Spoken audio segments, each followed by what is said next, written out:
I'm pleased and privileged welcome my good friend, the chief guest of the day, Director of NIT Jalandhar, Professor Lalit Avasti.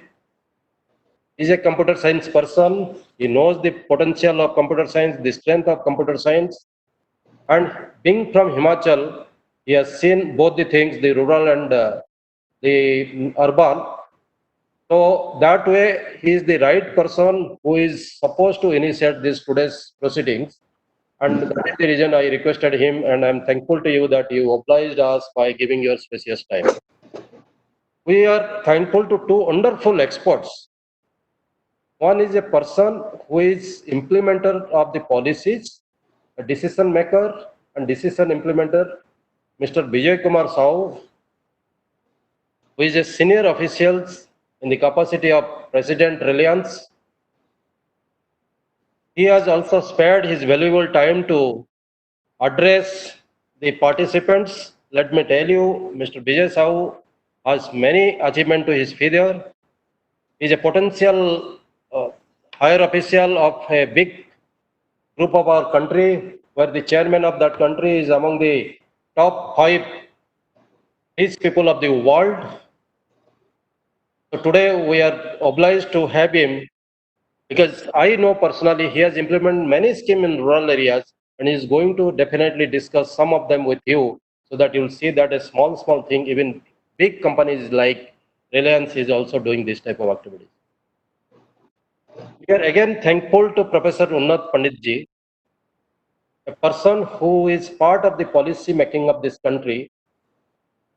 Being in the Niti Aayog, he was aggressively involved in the making different policies for these countries. It was a long sought invitation for him that we are waiting for him to come someday to Chandigarh, see our facilities and address to us. Somehow last time we tried to get him here, but he was so occupied with his official assignment that he could not manage time. But today he will be addressing my participants to you. He is a person who visualize the activities to be happen in this country, who understand the activities, who is knowing the activities, and that's why he is in the part of the policy making of this country. Thank you so much, sir, for accepting our invitations. So ultimately, the participants, the wonderful participants who have registered, and I'm hopefully that these some of them will be joining hands with NITR Chandigarh with their mission to see that the differences or differential whatever is existing between the rural and urban areas are bridged with small intervention from the higher technical institutes. I, being in the system for 25 years as faculty, I fully understand and convince that we technical institute can play a very conducive role, cohesive role, and our correlation will be more effective, bringing this rural mass a benefit which is more urban oriented. So the culture of this country will be intact, the civilization of the country will be intact, the rural culture of this country will be propagated to urbanization people so that they also understand we have a strong rural background. So that is the way this type of cohesiveness we are looking forward to. With this word, once again, thank you everybody. On behalf of the NITR Chandigarh family, I welcome all of you to this wonderful seminar of second day, where it is ruralization. That is a new terminology, like yesterday Mukulji told that this is a new terminology you have coined. It is rural urbanization. So that doesn't mean that we want to create a urbanization in rural area, but rural facilities reaching to the urban people. Urban facilities reaching to the rural people. That is the way we look forward to this particular segment. Thank you once again. Thank you everybody. Thank you very much, sir, for your enlightened word and putting up the pace for this particular day of connecting the infrastructure with the urbanization. For the participants and others, let me inform you that under this particular Atmanirbhar Abhiyan, 100 lakh crores has been put up for this particular pillar, that is the infrastructure. Now, let me introduce to you the guest of the day, that is Professor Lalit Kumar Avasti, who is presently holding the position of Director NIT Jalandhar. He has more than 60 journal articles to his credit with more than 950 citations. He has guided more than 10 PhD candidates, and since 2012, he has been holding the position of Director cum Principal Atal Bihari Vajpayee Government Institute of Engineering and Technology, then later on as Director cum Principal JN Government Engineering College, Sridhar. He was then the Dean Planning, Academic and Administrative of HPTU, that is Himachal Pradesh Technical University, and presently the Director at IIT Jalandhar. So I welcome you, sir. I welcome you for this particular day's address. Good morning. Greetings from NIT Jalandhar. My friend, Professor Shyamsundar Patnaik ji, the experts for the day, Vijay Kumar Sahu ji and Unnat P. Pandit ji, and the organizers, Mr. Hemant Vinayak and Dr. Balbinder Raj. Definitely, our friend Professor Shyamsundar Patnaik ji, he is known for his initiatives, and this is a very good initiative, thought-provoking initiative where we need to look into the urbanization and our rural population, how to balance. So there have been during this pandemic time, as we have seen, there have been a lot of problem of the migratory workforce. The people wanted to go to their houses, home places, and they were stuck in some cities somewhere.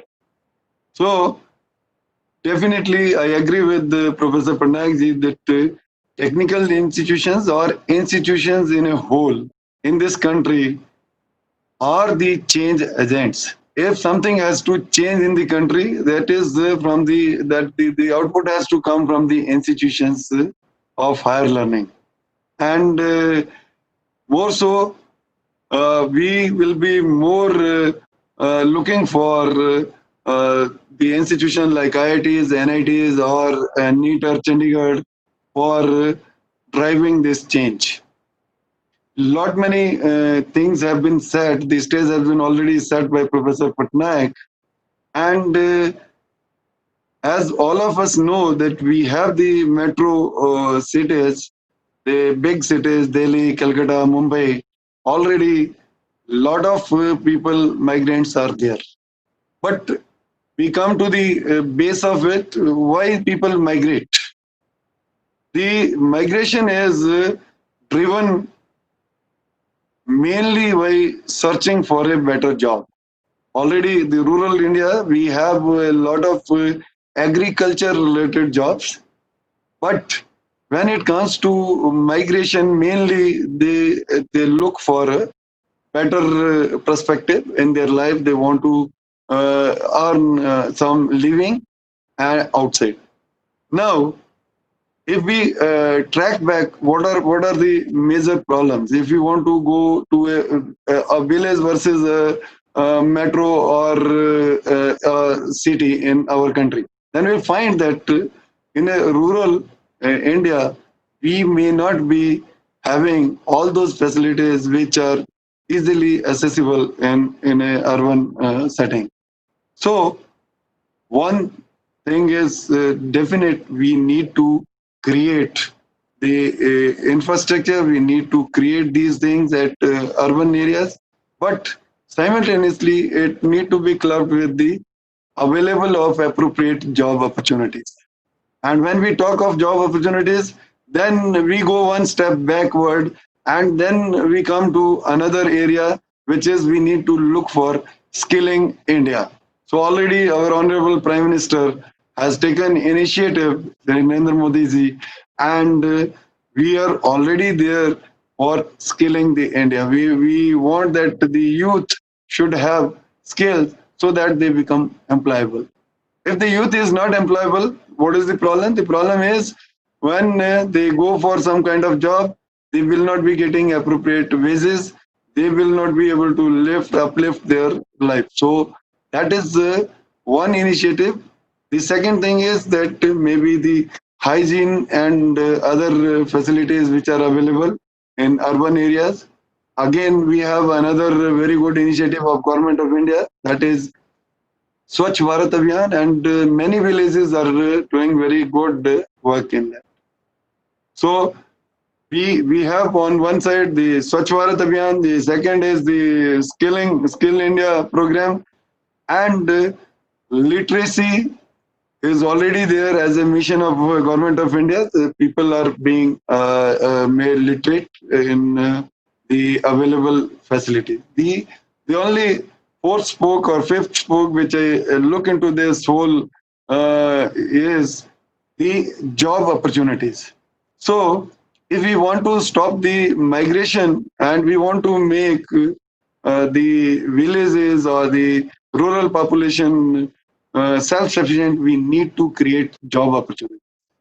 And for that, a lot of innovation, creativity is required, which will again be driven by the institutions of higher learning, the IITs, NITs, NITs, or central universities or institutions of higher learning. So if we club all this, probably there is a answer that yes, if we create the job opportunities, maybe if it is required, then the industrialization also can be brought near to the villages. The technology is definitely going to help. When I saw that many people are migrating from Punjab to maybe Madhya Pradesh or other places of the country. Similarly, some people are migrating from Jharkhand, some people might be migrating from Madhya Pradesh itself. An idea came to my mind that we should be able to have a portal maybe available in a district setting, maybe available in a state setting, and then a portal at the national level, where we should be able to at least highlight that this many million people of this skill are available at this location. And on the second part of it, we should be able to have the information how many of this kind of job skilled people are required at this particular destination. By having only that minimum information on those portals, we will be able to bridge the gap between that the migrants they need not travel thousands of kilometers for job. They can be then put in a nearest setting for available jobs in the nearby area. So this is one very small technological input which can help a lot of migrant labor to get jobs near to their places. Definitely, the second part of it need to be that how the industries and new setups or new initiatives, they are distributed geographically in different parts of the country. That's again a big task, but still the from computer perspective, if I see, then we can look into that. If these are the jobs, if let us suppose tomorrow we require 3.5 million cyber security experts, so we can find out that where are these IT industries, where these people will be then taken in as a job. So then looking at the availability and then distributing this requirement to various parts of the country, that can also help in urbanization or so-called bringing the jobs to the not if not to the doorsteps, to near to the villages.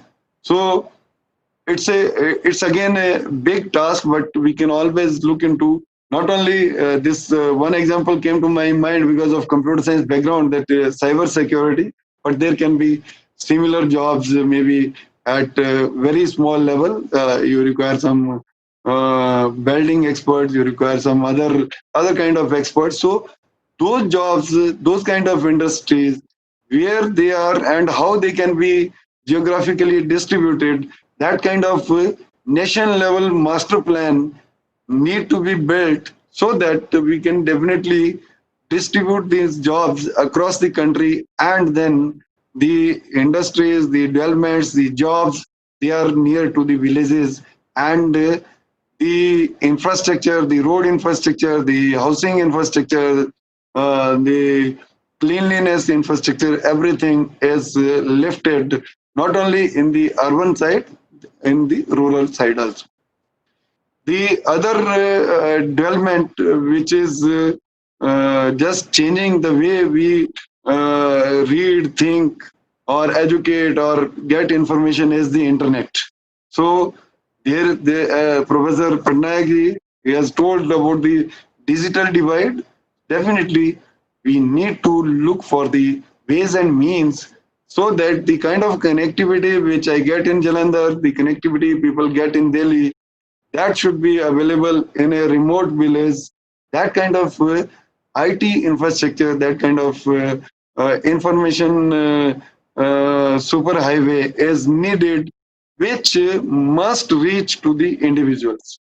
So during this pandemic time, we had the difficulty of disseminating the lectures, especially to the students who are in the far areas of the country, in some parts of JNK and some part of other states as well.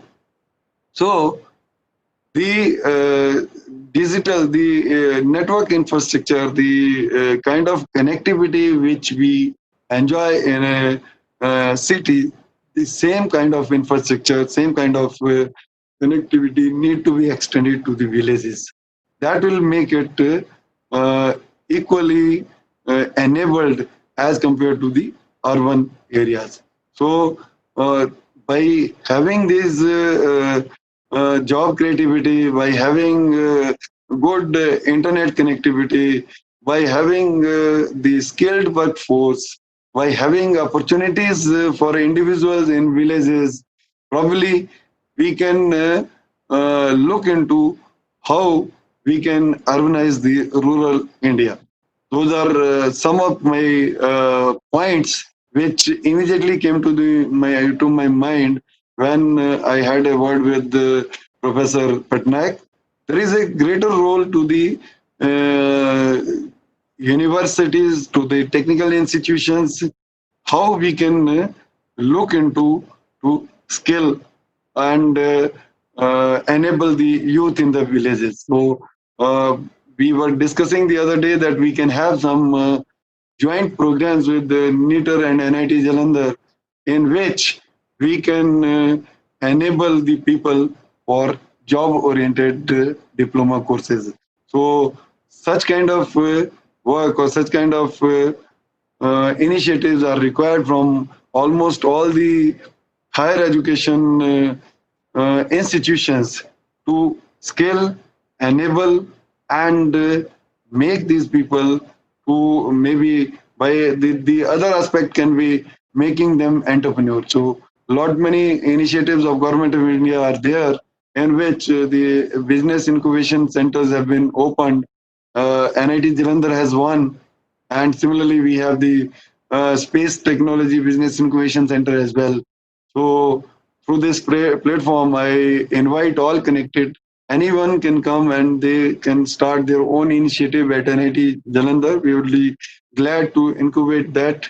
And after that, after some time, the initiative can then shift to nearby places near Jalandhar, maybe in rural areas. So similarly, on the other side, which I can see is that we have a threat from a neighboring country, that is China, and we definitely have to come up with creative, innovative ideas which can mitigate this challenge and can have good initiatives in our own country which can fill the gap of the imports from China and can start producing here in India a lot of the articles which we import from China. So these opportunities definitely make you think that what best can be done in this setting to enable our villages to retain the youth there only and to have them skilled and provide them jobs because a lot many people are available and that many opportunities are not available. A lot many areas are available, agriculture one of them, then industries another, infrastructure another. So by skilling the youth and bringing the jobs near to the places where the job seekers are available, probably that can fill the gap. I put my on record my appreciation to Professor Patnaik for taking such a good topic. I thank Dr. Vinayak and Dr. Balwinder Raj for giving me opportunity to share my views.